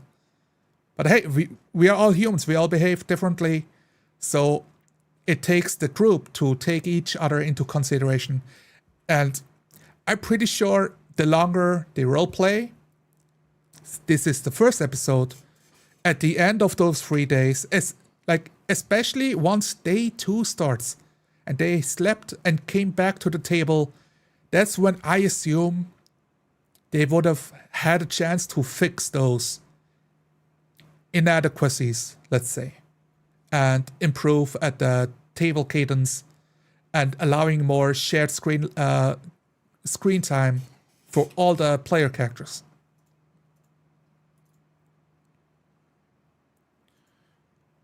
I see there are even more comments here. Let's see. They should have fully acted the story they are playing out and allowed audience to watch the actual play as an added bonus. I agree they should have.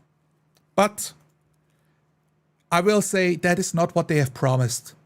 In my latest video I've done, a lot of comments did push back on, oh, that's not at all what they promised. Like, it's actually stated right here, XYZ.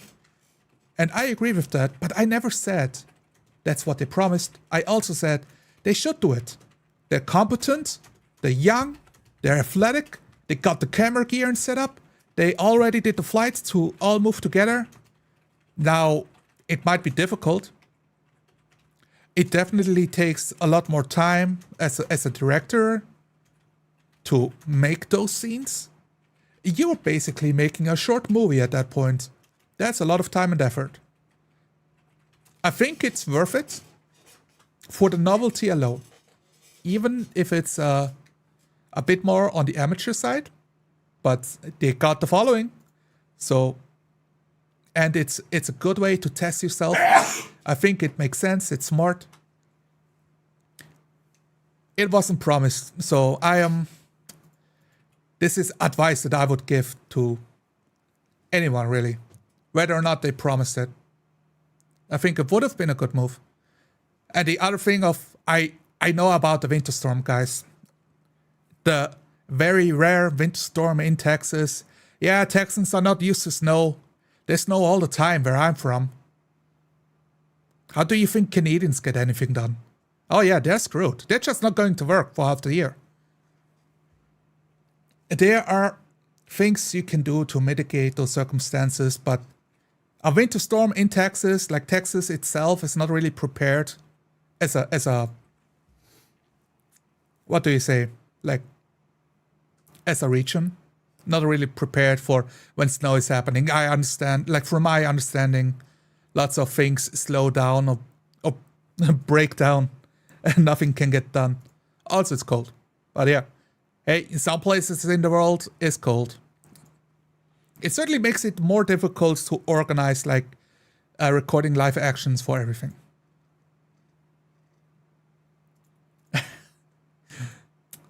Detective C over here with the gender stereotyping again.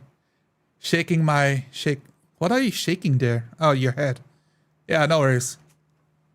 Look, what can I say? I'm a little bit old-fashioned. Hey, I get the job done.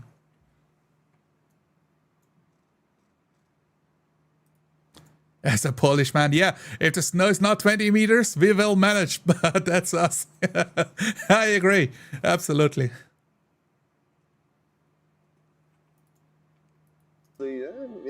What do you? I will take this opportunity to skip forward. I want to start wrapping this up, so let's skip forward about let's say 1 hour 20 minutes. Now have a great sword for reference for you guys. It is a special great sword that has sentinel. So if like protection, because if it goes within 10 feet of me and they get attacked, I can impose disadvantage on that attack. I put silvery. Okay. I'm telling you as a player about a mechanic, about my sword at the table that you don't need to know. None of the other players need to know this. It's not necessary. Because it affects the NPCs that the Game Master is playing. So, the Game Master should be aware of the sword existing. That is the thing that you've cleared up before the table. If he doesn't, if it doesn't, this is what happens, right? You stop the combat scene to talk about rules, about the mechanics. And now we are not role-playing the combat, we are talking combat mechanics. And now all the other players you're like telling all the players, oh, don't do this. Stay near me so I can protect you. Imagine if he said that, Clark, as Clark the Fighter, stay near me. I can better protect you. With my sentinel shield. He can even call it something like that. Like, I don't mind. Like, I cannot protect you if you go out of range. Stay beside me. Same information. No roll talk, in character. Barbs on a sword, and I did that to myself, and now I have to live with them. Can we take silvery barbs? No. I want silvery barbs. The cleave is still part of that first attack. Yeah, so you have another swing. I do. Do not babysit your players what they can or cannot do.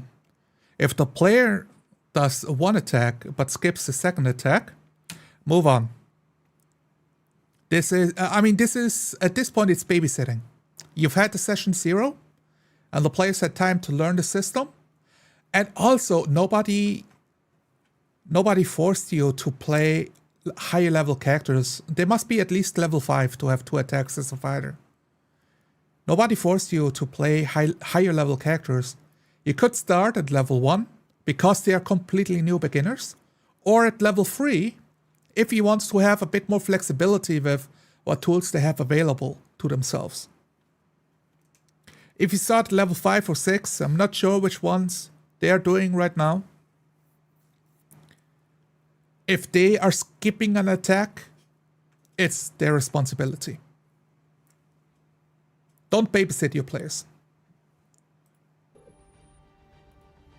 What have I done? To attack the other assassin. Yes, that seems wonderful. I can't get it out. Happens to us all. Sorry, that should have been a Jack joke. No, I'm just storing them all over here. Just you wait. 5. Oh yeah, we got the virtual tabletop. I don't mind virtual tabletops, but that's a whole other can of worms. I'm not sure if it's worth to get into this. I'll cut on it. Every time you open up a battle map to play out the combat portion of the game, you're no longer visualizing the place through the eyes of your character. You're visualizing the place through the eyes of a bird above this building with X-ray vision that can see through the floors and what is happening. All things that stop you being in character and immersed in the scene, and has you be like a commander, like a war chief in his war tent with the other generals discussing how they should take on the Mongols in a fight, arguing around the table. That's exactly what's happening here. For a dirty 20. Yeah, that absolutely will hit that second assassin. And this one is That's what happens when you can't get it out. Yeah. So that one is going to be 2 5s, and the other one is going to be less. So it's going to be. I don't quite understand this. Like, Jack promised to be a problem so many times. What do you mean by that, and in what way? I assume you mean it's supposed to be a quirky, endearing thing because it's a thing he does on his video shorts. Right now, I don't see the appeal. 15 damage. Okay, so good lord, you cleave through. I'm gonna do your full narration for your turn at this point. Pumpkin cleaved. Why? No, wait, what did he say? Did he really just say that, guys?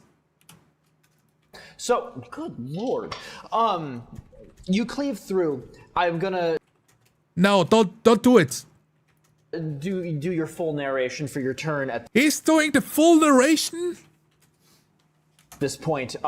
Pumpkin cleaved. The second guy, as your halberd bites. Who is second guy? What does he look like? What is he cleaving into it? What is it?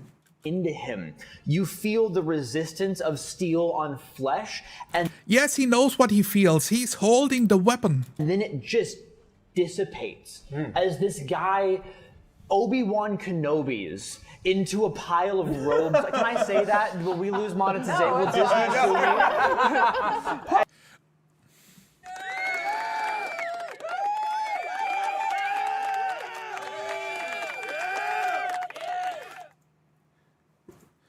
Obi-Wan Kenobi is not in this universe. He doesn't exist. He's not real.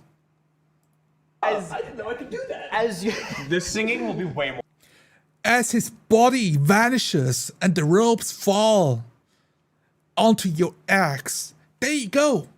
That is an in-world description. More dangerous. As your halberd sinks into him, and then he just fades into these robes and disappears. And then your halberd sinks into the next guy, and then you pull out your greatsword, and then you hit the next guy again, unfazed by this man disappearing in front of you. That was your action. That was your bonus action. You've moved. You're a happy camper? Yep. Happy Clark. It's the assassin's turn. Oh, wow. I get to play the game. Oh, my goodness. So, I should have hit him harder. the charm has ended on the one that you hit because you've stabbed him multiple times, which does tend to end most charms. Yeah. Another assassin. Crap. And I have to do a description on this one because it's labeled as the hot assassin. Squiggly face. As more assassins. You have to do a description on every assassin in the room because they are not cardboard cutouts, stickers. That they're not little pogs on a battlefield that you move about. Those are real people. And those real people, they want to live too.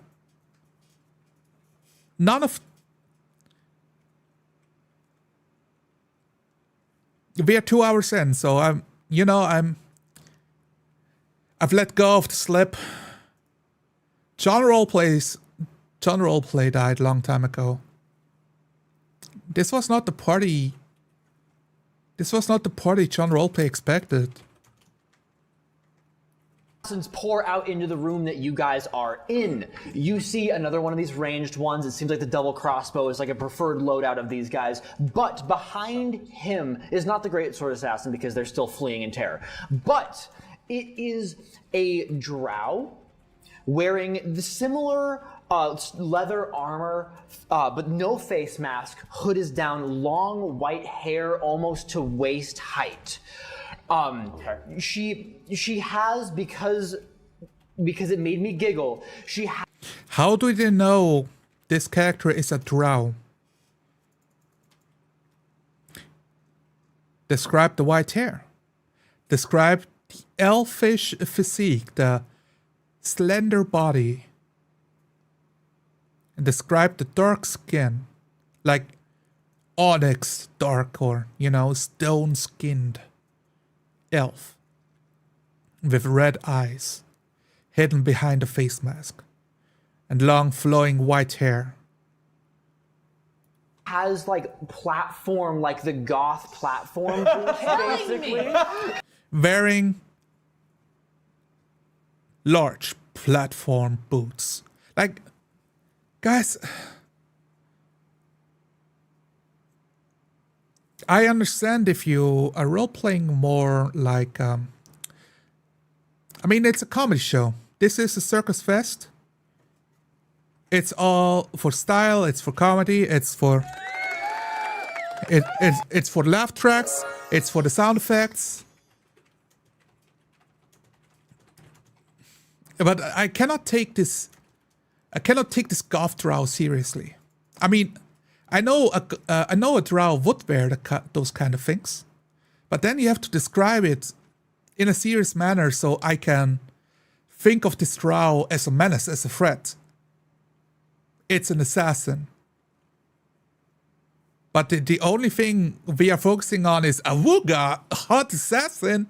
No ways. Look, everyone having fun. I'm starting to find out what mods you put on I can't... I'm so surprised how much fun they're having. your Baldur's Gate 3 runs, buddy. Isn't that a fact? But go on. Wither's Big Naturals. Really hard. She walks in, she has a long, slender rapier in one hand, and you can see this is glimmering with this dull purple light. I'm colorblind. She points at... They're colorblind? I don't care. Shut up. Player at the table. I understand. Your character doesn't say that out loud.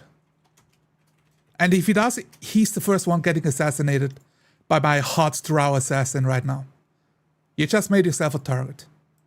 Clark as she walks past this assassin and just shoves him out of the way. Yes, ma'am. Not helping him with Okay, that's a good description. I don't care about yes ma'ams here. any charm situation, just shoves him and lunges at you with this blade. That is a 24 to hit you. Yeah, that will do it. As her rapier, exactly how real combat works, pierces. I just want to say to some people might confuse my demeanor as that I don't like fun. But let me reframe the scene for you guys. We have a party inside a house with a dead body, a group of assassins having just executed somebody. Probably the owner of this manor that has been illustrated at the start. And the combat ensues. You're fighting the assassins, the first guy getting cleaved into, but he disappears into a thin smoke. And the other party members do something, and now this other assassin walks through in black leather armor, a different set, tight on a beautiful body with tall boots, as this woman with long white hair, wearing a mask and dull purple eyes peeking through them, overlooking the situation. She pushes aside this assassin and lunges at Clark, slamming her blade towards you. And 24, Clark says. Yeah, that's a hit. The Game Master describes. Pierces the chainmail between the plates in your armor and sinks into your flesh. It sinks into your flesh. Yeah. I mean, like that lightly. At least you didn't go through the plate. Yeah. I mean, like that lightly. Imagine if nobody said anything. Piercing is how you deal with chainmail. You know, Yeah, you can't, yeah, because yeah, that's slashing not isn't good. good. I don't care, Shaq. I don't care how you deal with chainmail. You're playing D&D. You could be playing The Dark Eye. You could be playing a role-playing game that acknowledges those kinds of differences. There would be more crunch, but it's possible. Someone needs to watch some Seltzer Arts videos. Okay, so let's say he's got a bad smith, huh? With sneak attack damage, that is going to be a total of 21 piercing damage. Wow. Ew. And then I do need another Constitution saving throw from you. That's a poison in effect. He's a fighter. He's that's what he's here for. He's got second wind. It's going to be 9 plus 7. Wait, no, that's less. 9 plus 7. Don't tell me the math. Tell me the result, Clark. Amount. 16? What did he say? Did he say? Wait, no, that's less. 9 plus 7. An amount. 16? Yes. You are. He literally says, do the math, GM.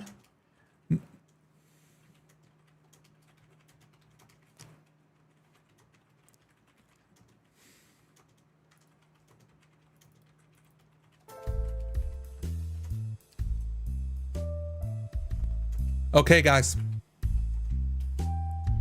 The GM will officially not do the math for you. You, Clark, are going to the math yourself. Because we had an appointment for 3 days to record 12 plus sessions. And I'm a busy man. I'm running the whole world for you.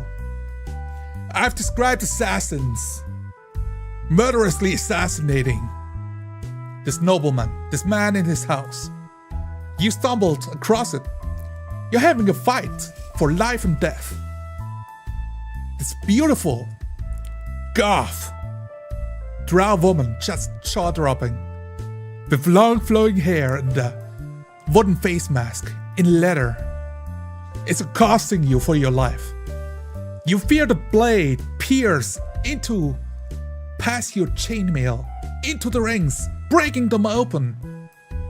And a weird pulsing sensation as a poison is gripping into your bloodstreams. affecting your fights.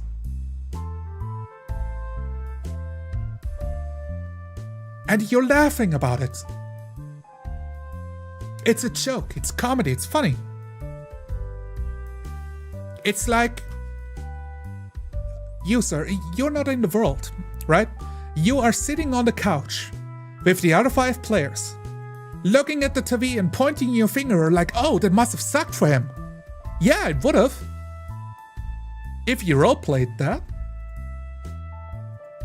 That's why it's a crime against roleplay.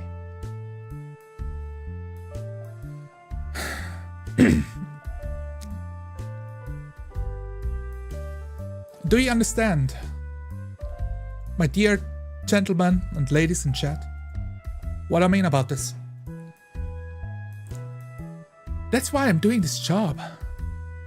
So, it is a bit of, how do I reach these kids? They just don't understand. That's why the thumbnail is me inside a building, looking through the blinders, like I'm observing the children outside having fun, dancing under the rainbow, on the streets, playing soccer and whatever. And I'm the guy on the inside looking through the blinders. That's definitely part of the show. But it's definitely possible to roleplay in D&D. So this is certainly min-maxed. A final verdict. I'm going to look at the list again with you guys. We have multiple points brought up. We got the screenplay narration, not a fan, but it's a style choice. So, I really leave it up to you which one you prefer for your table. Having too much fun? It certainly is a note. It's deeply unserious. Yes. Out of character? Actually, the whole game is out of character.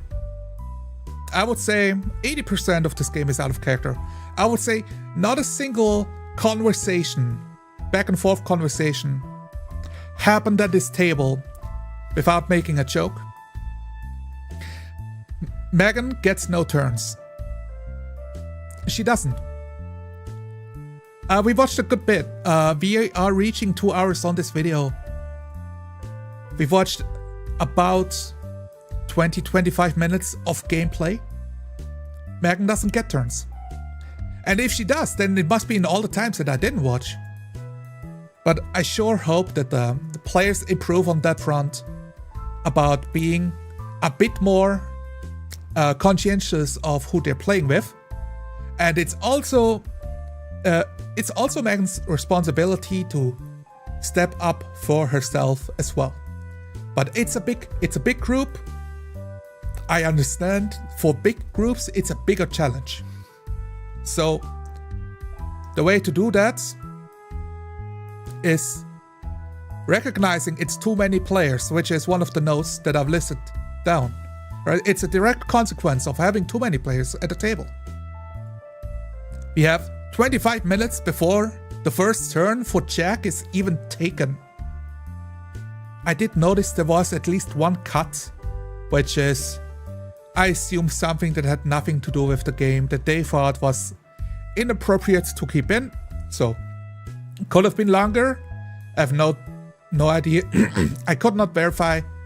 But even if it was like 5 seconds cut out, right? Like a minor thing. 25 minutes is still way too long. Get your players into action within the first 5 minutes of your game. That would be like my rule of thumb. If everyone has a turn within 5 minutes, I'm happy. Babysitting the players, that is the part of like telling the players what they can do, what they could do. Telling them, oh, do you want to take your second action? Do you wish to like make a sneak attack? You should be stealthy and like, or attack an enemy from the other side of the room. Like, don't do that. Your players is in full control of their character and they understand the rules. They've read the rules. You've done the training session with them. Now it's the real deal. so the players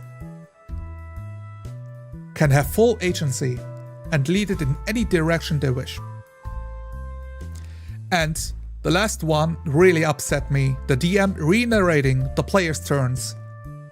And while he is doing this, right, the re-narration of the player's turns, that is supposed to be epic and help us imagine what is happening in this room, it's immediately turned into a joke by both the Game Master and all the players at the table.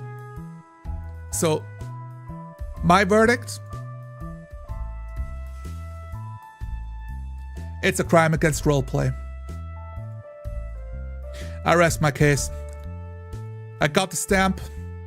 I don't have it on the screen, by the way. But, you know, I got the stamp. There we go. It's right here. The crimes against roleplay has been committed.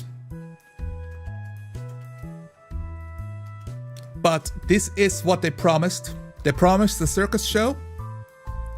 We got one. People like circus. I laughed at the jokes of a clown before.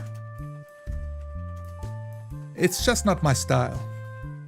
Now, I'm gonna take the last 5 minutes or 10 minutes to address any viewer questions.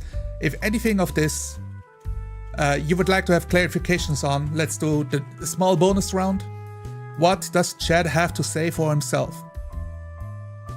Am I being too harsh? Am I not harsh enough?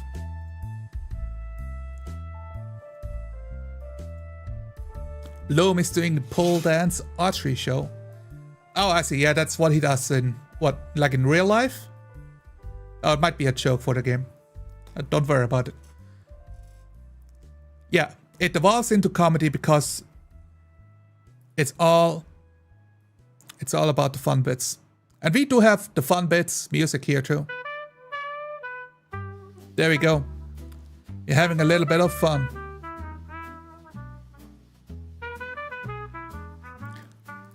David is colorblind IRL. Okay. I don't understand if that is supposed to affect what's happening in the game. Because it was an NPC that was described having like those dull purple eyes. And not David's character. But let's see. Yes, Etra RPG. You're laughing. A man died and you're laughing. Yes, that's certainly the energy I'm going with here. It's a different style of game. It's certainly a game that happened on the internet. I see no difference between this and Critical Role. And that's not really a compliment. Okay, to be honest, I get most sides. As a fan of the channels in one world, and as a fan of tabletop role-playing game on the other world, I can see both sides. I'm glad to hear that. I'd like to know which version do you prefer to roleplay, Vandir? Like, some people enjoy both tables. I did play a lot of those kinds of tables, and I kind of grew out of it, I would say. At some points, the jokes have been played out. I've heard them a million times. I've been in a million taverns. And I laughed at a million natural 20s. And it's not really fun anymore. But every time somebody roleplayed their character and interacted with me, I was hooked. I was so in. Did they actually min-max their characters? I don't know. I don't really care. It's fine, like if that's part of the gimmick, that's totally fine. I think D&D is more fun to play if you are good. So when you roll dice, it's fun and useful. That's the part, like if you can have your character feel useful in the combat, that helps for the fun. But I do enjoy playing weak characters that are really bad at what they're doing.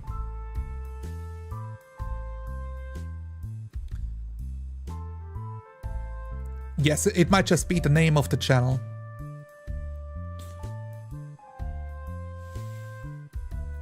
No, I do not know, Matteo. Like, yeah, I'm sure it's a clever question for the same reason the Crimes Against Roleplay.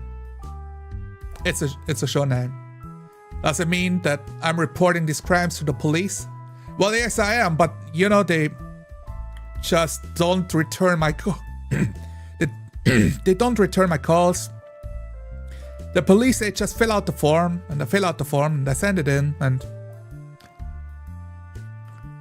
I assume they contact Min-Maxers and arrive over there and, you know, search the building for the body for John Roleplay, but so far the police has never called back to me. But I gotta keep doing my work. Look, somebody has to keep the city safe. Hey, this isn't jazz. Where's the scowl? Oh my, this isn't Crispy's channel. I made a terrible mistake. Welcome, Noble Savage.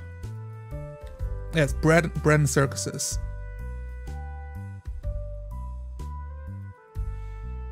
Yes, similar feelings at first watch, but you remember, yeah, it's the first time.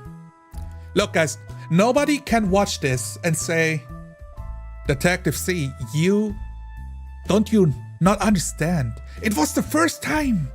There was a snowstorm. They told all the viewers they will be silly. Yes, I know.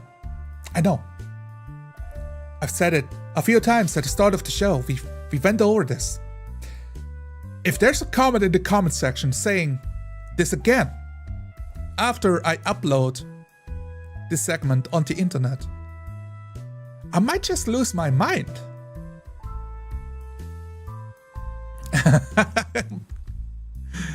But hey, look, I can only talk to people who listen. They delivered entertainment and what they promised. Yes, I would say they delivered what they promised. Yes. It's all about them. I agree, that's the problem. I agree, and that's the problem. It might not be a problem for their fans. It might not be a problem for them. It's a problem for me. If they can sleep at night soundly, knowing that one YouTuber on the internet judges them for laughing at a friend's jokes. Good. But for anyone else, I do hope this helps you with your role play on how things can be done, why things might not be desirable, some actions. I had the whole booklet. You can go back in the video to look at what was recorded in our notebook. I hope you all have a good evening and a good day. Have fun role-playing. Like, I'm not sitting at your tables. If you like immersive roleplay, and that's a thing you prefer to focus on, there's a link in the description to the beginner's 4D handbook that gives you everything you need to know. It's all there, served on a platter. The PDF is free, costs you nothing.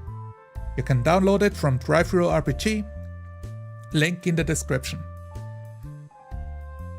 If you would like to learn how to roleplay in my style, where things are taken a bit more serious, we do not ask the Game Masters questions, and we respect the players at the table and assume that they come prepared to really delve into the world where we are role-playing in.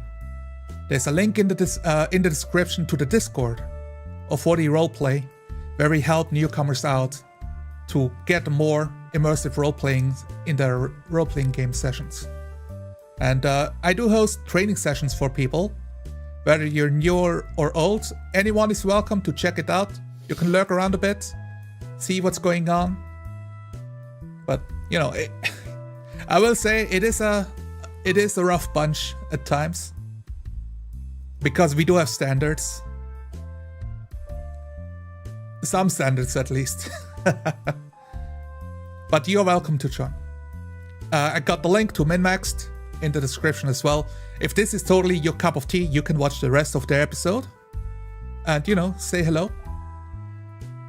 For anyone else, I hope you have a good night and thanks for showing up. See you around.